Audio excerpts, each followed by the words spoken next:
제가 좀 이렇게 얼굴이 왜 그러나 하지 말고, 사실은 수요일 날 11시 예배 마치고 갑자기 쓰러질 정도로 제가 두통이 너무 심해가지고 건들 수 이러다가 죽나 할 정도로, 그래서 막 빨리 보건병원에 가서 응급실에 갔는데 세상에 혈압이 200까지 올라가 버린 거예요. 그러니까 내가 만약에 안 갔으면, 그날 연수원으로 갔으면 아마 쓰러져서 뇌출혈이나 죽었는지도 모르죠. 근데 하나님이 무슨 급한 그날 회의가 있고 그래서 제가 안 갔어요. 안 가가지고 바로 병원에 간 것이 내가 오늘 살게 된 것 같아요. 큰일 날 뻔했어요, 완전히. 그래갖고 완전히 이 뇌가 터질 뻔했어요. 그래서 CT를 찍으니까 다행히 안 터지고 출혈이 안 되고 뇌는 말짱했어요. 그래서 막 급하게 주사 맞아서 혈압을 낮추고 이런 작업을 하는데 잘 안 떨어지더라고요, 조금씩밖에. 그래서 뭐 집에 갈 수도 없고 교회 올 수도 없고 또 어떻게 할 방법이 없어요. 그러다가 이게 안 떨어지고 하면 또 죽잖아요, 잘못하면.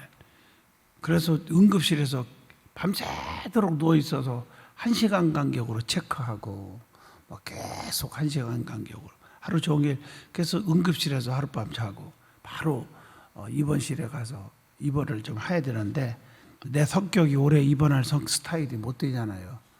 그래서 또 입원하러 하고 오늘 그냥 약만 타다가 조절하겠습니다. 그리고 오늘 또 철야 예배가 오늘 특별히 사사기 마지막 날인데 어떻게 하면 좋나. 그 주보에는 또 주일날 오후 2시부터는 광고가 이미 나갔지. 이거 안 하면 주일날 사사기 21장 해야 되는데 광고에 이미 나갔어요. 광고에 룻기서를 강해한다고 그런 약속도 있고 뭐 여러 가지. 이게 목사는 어쩔 수 없는 것 같아요, 사명이라는 게. 그리고 나보고 미쳤다 해도 괜찮아요, 하나님 살려줘요. 여러분 아시다시피 저기 대전 도곡산 기도원 집회할 때 집회 도중에 하루 못하고 바로 병원에 간 거 알죠? 너무너무 힘들어서 아파가지고 그 병원에 갔더니 쓸개 터지기 직전인 거예요. 그래서 병원에 가서 쓸개를 어떻게 했어요? 떼어내버렸어요. 난 쓸개가 없어요. 쓸개를 떼어나고 나서 그 다음 날 왜 떼어냈냐? 그냥 좀 버텨보려고 했는데 다음 날 목회자들을 전부 인솔해서 선교대에 애국 나가게 돼 있어요. 안 된다고 하는 걸 그냥 끌고 갔어, 목사님들. 한 60명 데리고 필리핀 선교지에. 근데도 하나님이 보호하사 끄떡없었어요. 뭐 사명이라는 게 끄떡 없다, 끄떡 있다, 그게 중요한 게 아니고 그 팩트는 사명이 무섭다는 걸 깨달았어요. 죽는 한 있어도 맡겨진 일을 감당하다가 죽어야지. 뭐 이런 생각이 꽉 차요. 그렇게 보니까 스트레스가 뭔지 몰라도 너무 많이 받아서 그렇다. 뭐 이렇게밖에 진단이 없어요. 왜? 평상시에 내가 혈압이 높지를 않았으니까. 그래서 어떻든 간에 여러분들이 기도 많이 해주신 덕분에 이렇게 회복 좀 되어서 여러분 앞에 서게 됨을 또 고백하고 감사하게 생각합니다. 자, 이제 서론 얘기를 하고 궁금한 분들이 있을 것 같아서 한마디 하고 이제 말씀을 전하는데, 더 기도꼭 해줘야 할 일은 이제 다음 주 주일, 내일 모레 주일 지키고 화요일 날은 시청 앞에 프레스센터에서 전 세계 여성 선교대 그 집회가 세미나가 있어요. 여러분 포스터 보셨죠? 그래서 이화여 대학교 총장, 또 신학대학 총장, 또 연세대학교 총장, 장상 총장, 뭐 이런 분들에서 7명이 강사예요. 그 강사 중에 제가 들어갔어. 나는 총장도 아닌데 여성 세미나에. 그래서 기도를 많이 해주셔야 제가 그걸 잘 소화가 될 것 같아. 전 세계 여성 세미나고 유튜브 뜨고 그러는데 이게 잘못했다니까 걱정하고 또 그런 스트레스도 있었던 것 같아요. 어떻게 설교를 준비해야 할까 이런 거. 그 다음에 그 10월 또 둘째 주간에 월화수 새벽 7시, 필리핀 시간으로는 6시, 한국 시간이 7시예요. 7시에는 3일 동안에 부흥회를 줌으로 해요. 줌으로. 그래서 전 세계 선교사들이 줌으로 돌아요. 그래갖고 줌으로 들어와서 이제 내 설교 집회를 참석하는 거예요.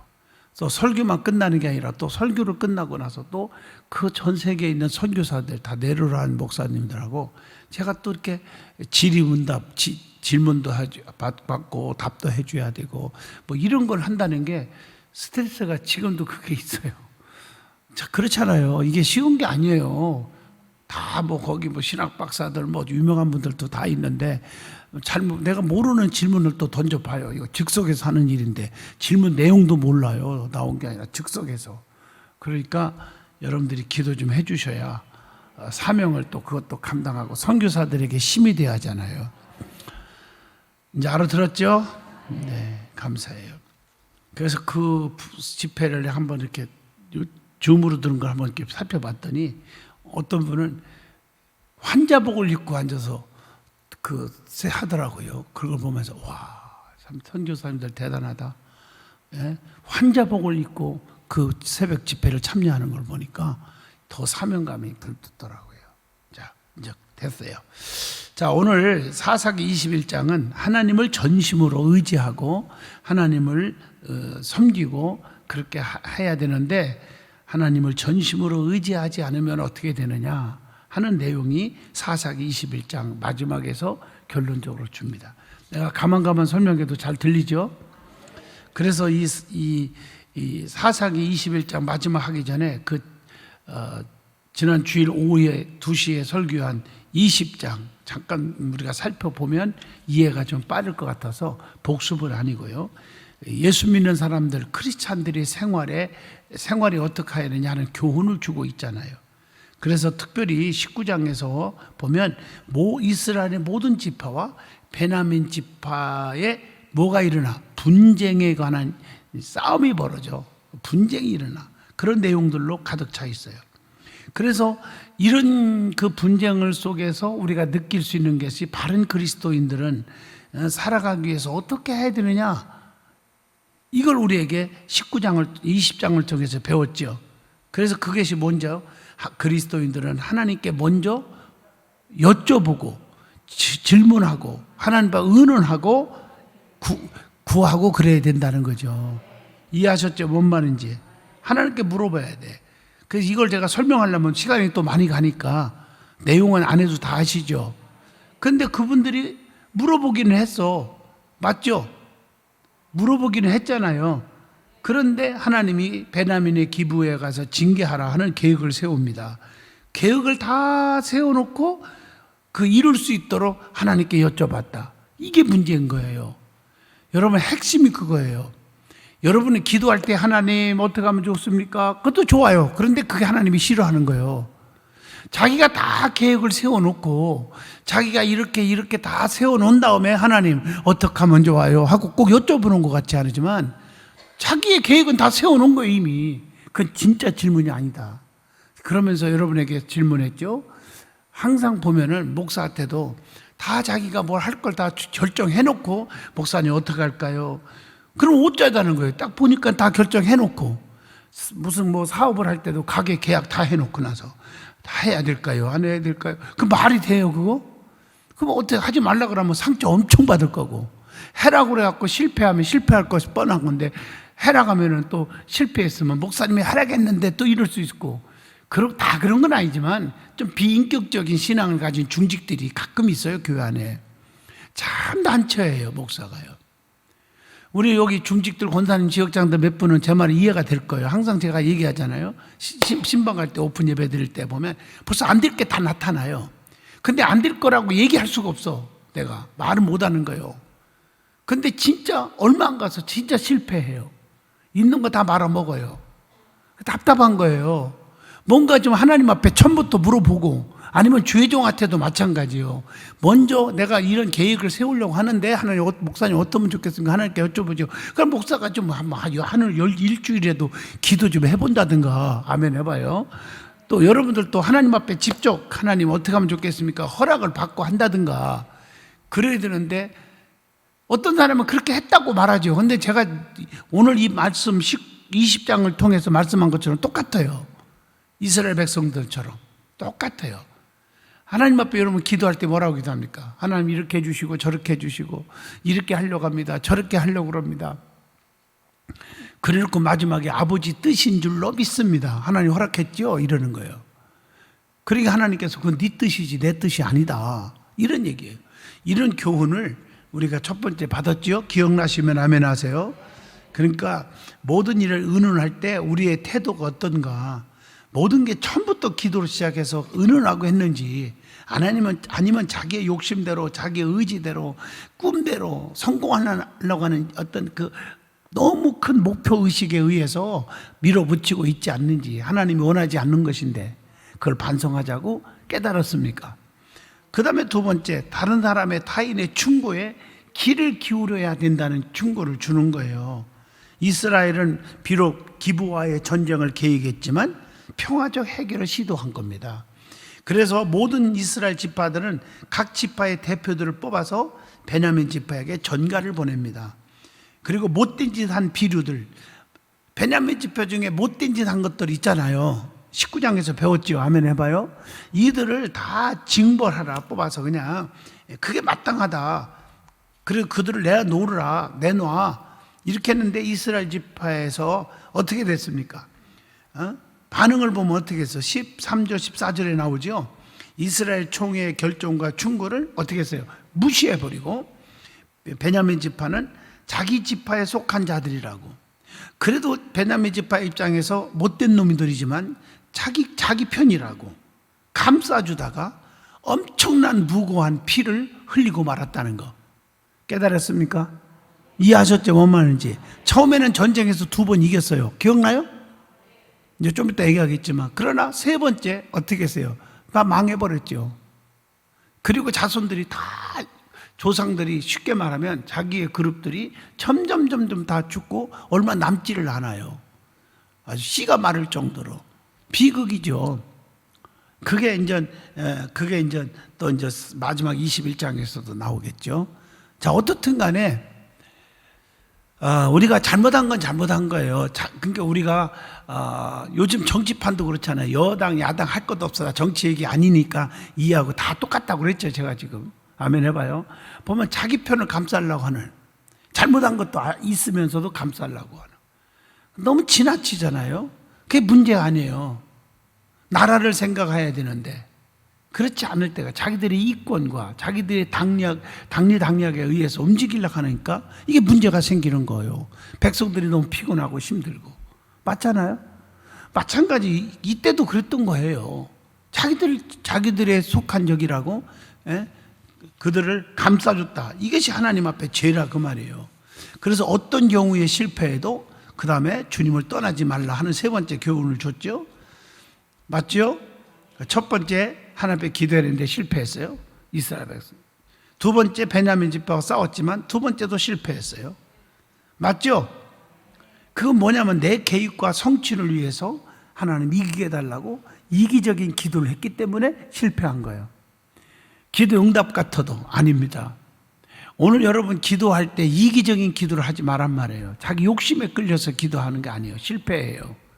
그래서 마지막 그들이 어떻게 합니까? 하나님 앞에 2번 실패하고 나서 이스라엘 자손들이 어디에 올라가? 베델은 뭐라고요? 떡집이라는 뜻이죠. 즉 한마디로 말하면 오늘 교회를 의미도 하기도 해요. 거기 올라가서 하나님 앞에 밤이 맞도록 저물도록 뭐 했어요? 금식하고 하나님 앞에 번제와 무슨 제? 화목제를 드렸다. 기억나시죠? 그러고 했더니 하나님이 응답해 주신 거예요.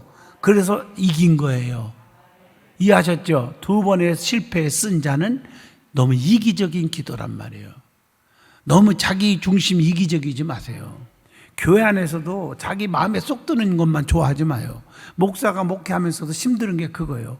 자기 마음의 입맛에 맞는 설교, 또 입맛에 맞는 목회, 뭐 이럴 때 또 잘한다 아무개 집사님 권사님하고 칭찬을 너무 좋아하는데, 그렇지 않을 때는 등 돌리는 사람들이 너무 많아.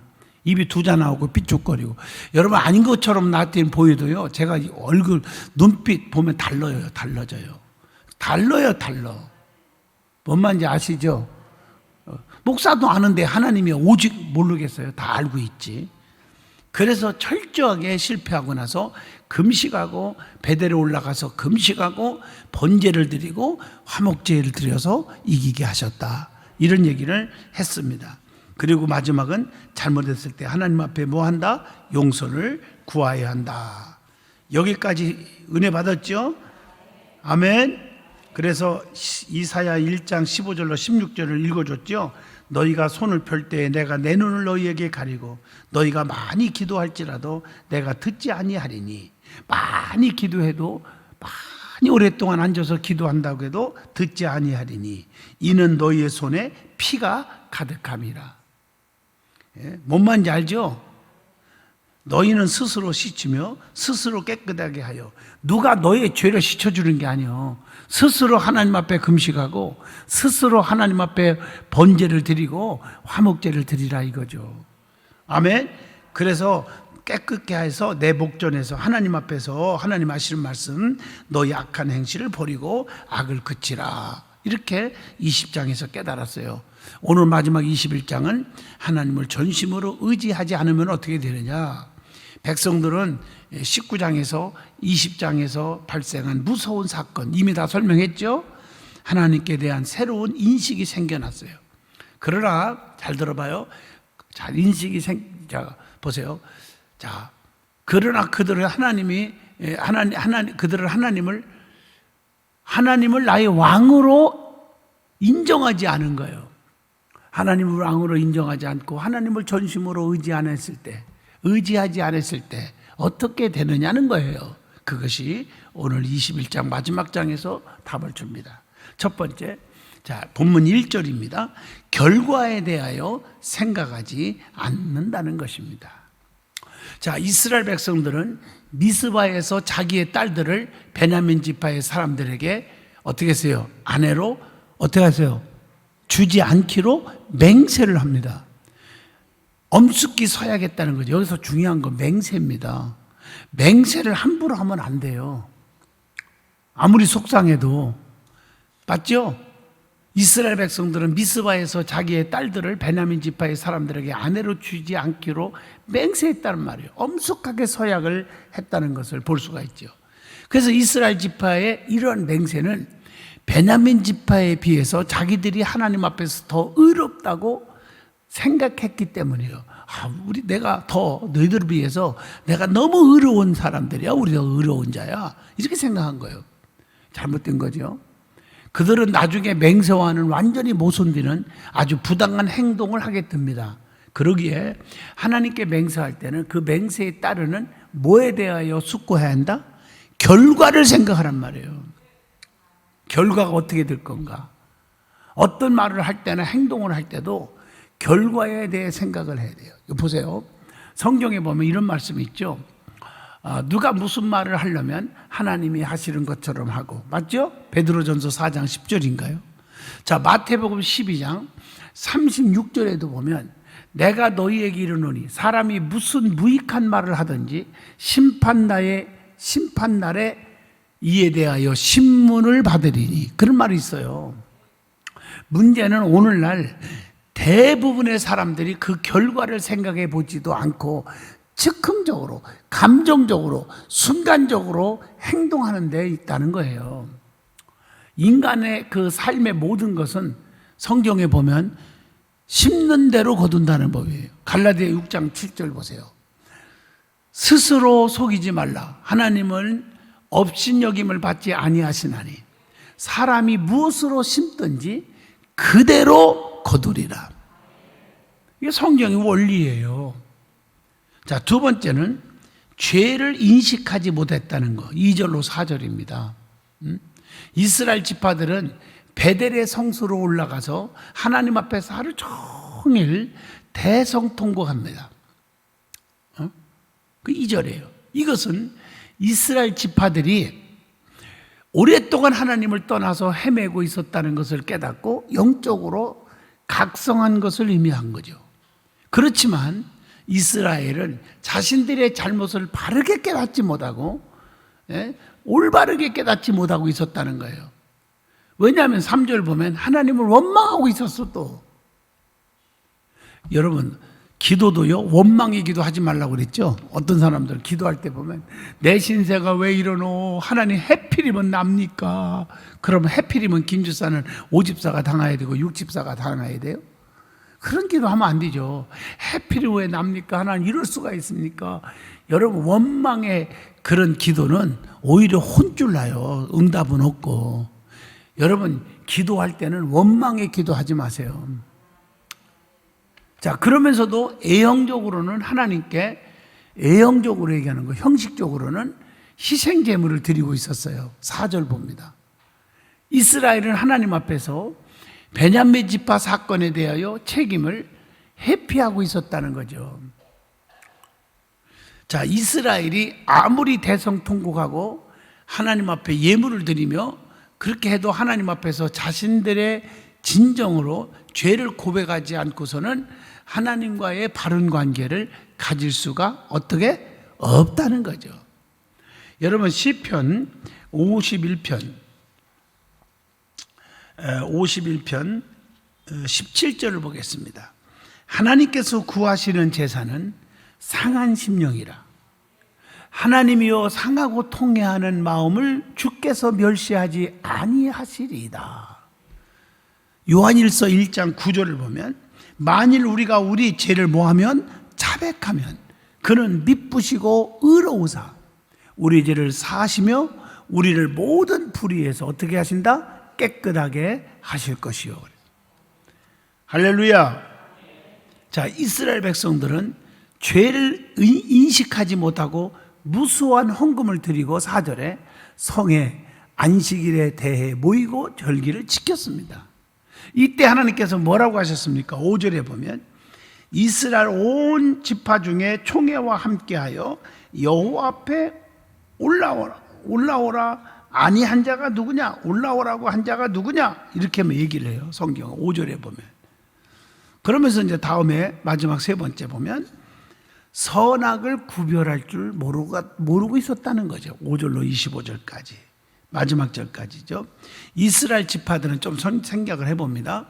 이스라엘 지파 사람들은 자기들이 베냐민 지파에게 한 짓거리를 세상 말로 말하면 다 생각하면서 뉘우쳤어요. 6절에.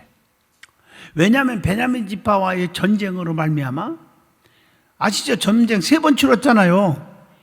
20장에 가서 2번 실패하고 이스라엘이 마지막 3번째 다시 얘기할게요. 금식하고 어디 올라가서 베델에 올라가서 금식하고 번제를 드리고 화목제사를 드렸다. 그래서 이겼잖아요. 어쨌든 큰 전쟁이 3번 치러졌죠.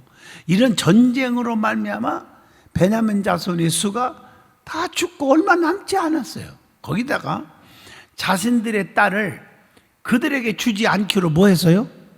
맹세했단 말이에요. 맹세.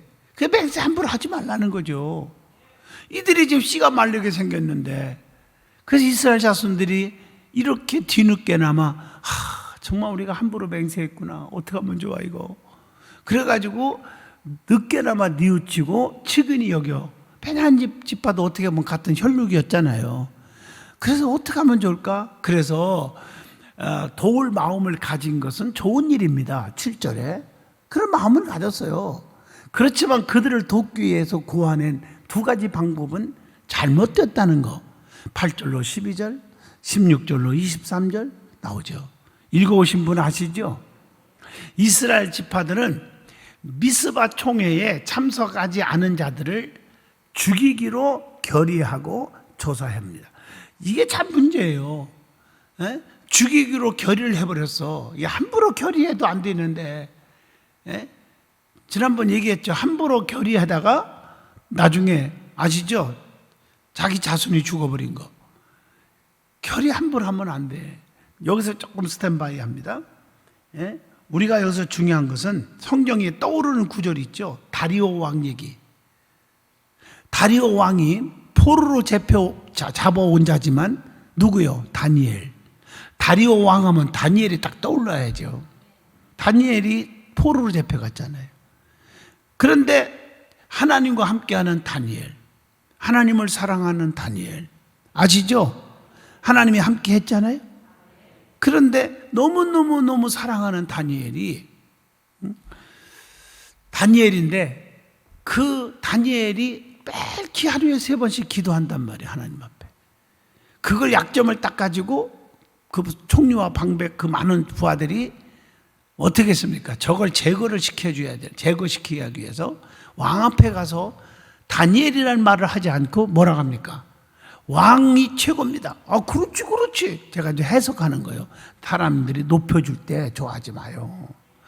최고입니다. 그런데 감히 우리 왕 앞에 누가 절하거나 빌면 사자굴 속에 집어넣기로 합시다. 그것도 괜찮은 얘기잖아요. 자기를 높여주고.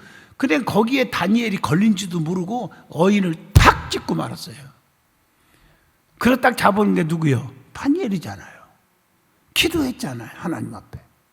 그래서 할 수 없이 어디에 집어넣어요? 사자굴 속에 집어넣은 거예요. 다리오 왕이 얼마나 가슴이 묘지고 아픕니까? 사랑하는 종 다니엘을 사자굴 속에 넣을 수밖에 없었잖아요. 자기가 약속한 거니까. 그래서 함부로 약속하지 말고 맹세하지 말고 결의하지 말란 말이에요. 함부로. 아멘이죠. 이게 참 중요한 거예요. 네? 그런데 하나님의 은혜로 다니엘의 믿음이 때문에 하나님께서 머리털 하나 상하지 않고 사자의 입을 봉해버렸잖아요. 원수 앞에 상을 베푸시고 다니엘을 끄집어내고 그렇게 중상모략했던 놈들을 다 집어넣어서 뼈까지 씹어 먹었더라. 그러니까 남을 해하려고 하면 지네들이 뼈까지 씹어 먹히는 일이 있어. 다니엘은 끝도 없고 깨달으면 아멘 하시죠. 그게 떠오르잖아요. 이분들이 결의를 했단 말이에요. 그러니까 이스라엘 지파들은 다시 말합니다. 미스바 총회에 모이지 않는 사람들은 다 죽인다. 죽이라. 결의하고 누가 그랬나 조사를 딱 해봤더니 세상에 길앗 야베스 므낫세 후손이죠. 야베스가 참석하지 않은 거요. 8절로 9절에 보면. 그래서 그들은 이스라엘 용사 12,000명을 선발해서 야베스를 어떻게 할 수 없이 징벌해요. 그리고 처녀 몇 명? 10절로 12절 400명을 끌고 옵니다. 잘 들어봐요. 그래서 그 여자들을 남아있는 베냐민 자손에게 주었어요. 이것도 큰 실수죠. 여전히 그 수가 부족합니다.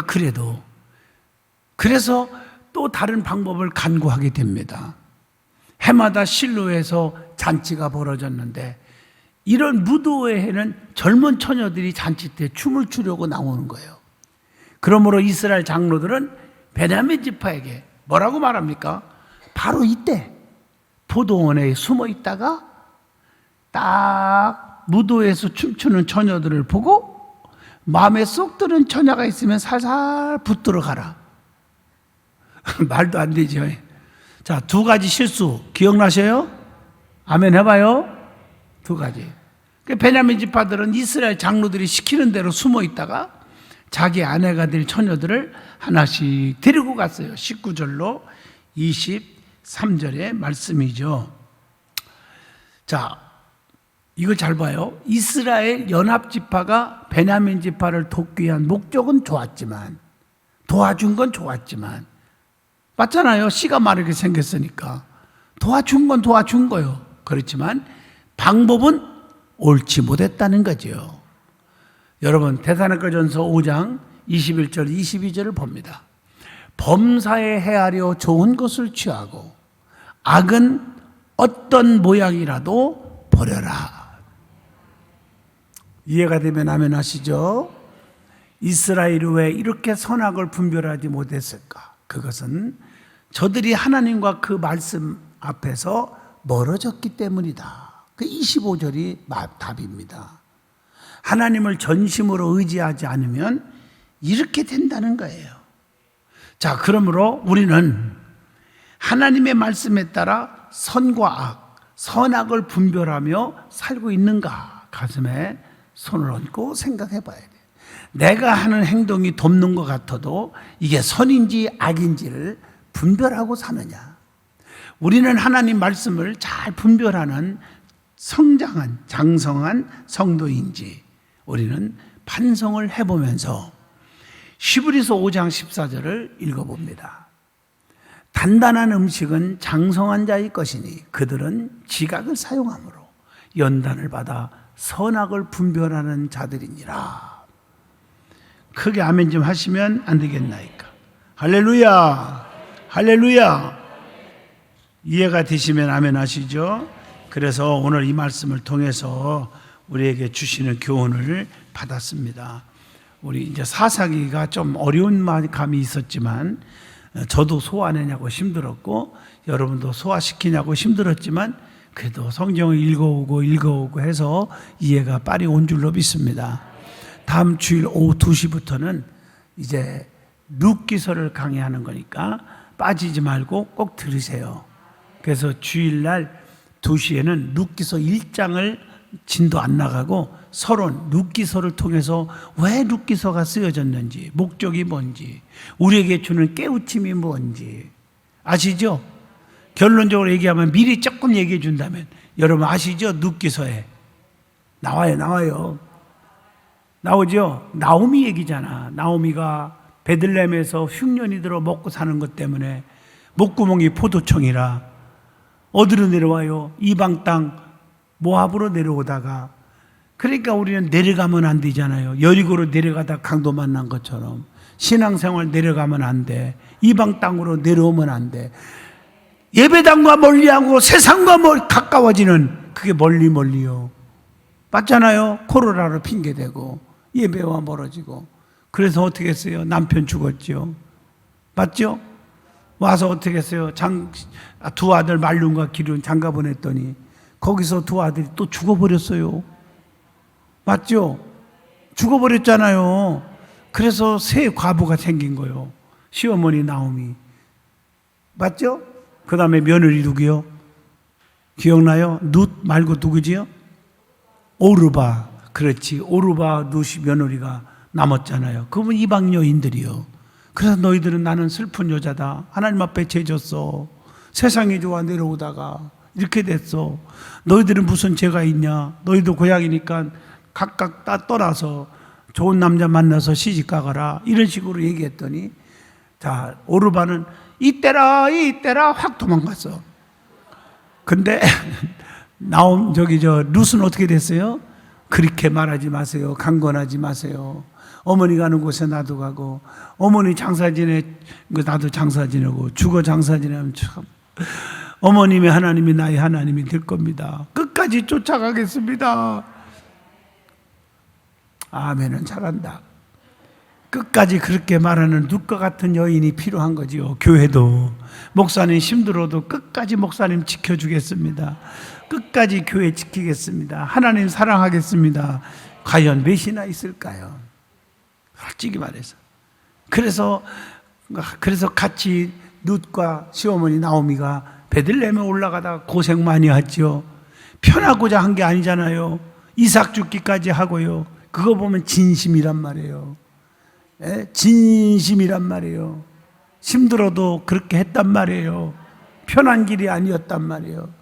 결론적으로 어떻게 했어요? 그랬더니 하나님이 기업 물을 자 멋있고 부자고 멋지게 생기고 하나님 잘 믿는 누구를 만났어요?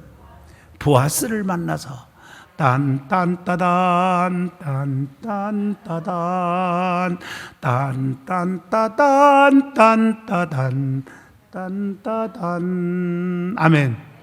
그렇게 했어요? 했지. 그래가지고 자식을 낳고 자 보세요. 룻은 이방 여인이에요. 그런데 마태복음 1장에 낳고 나오죠. 족보가 거기에 나와요. 예수님의 족보에 실리고 예수님의 뭐가 돼요? 예수님의 조상이 되었어요. 아멘 좀 해보시죠. 이런 축복이 어디 있을까요? 룻기서가 기대가 됩니까? 거기에 보면 이제 쭉 나오는 거니까 이제 기대를 해보시고 주일 오후부터 또 룻기서를 공부하겠습니다. 기도합니다. 걸어가신 하나님 감사합니다. 우리는 일편단심 믿음의 사람들이 되게 하여 주시고 변질되지 않게 하여 주시옵소서. 예수 이름으로 기도합니다. 아멘.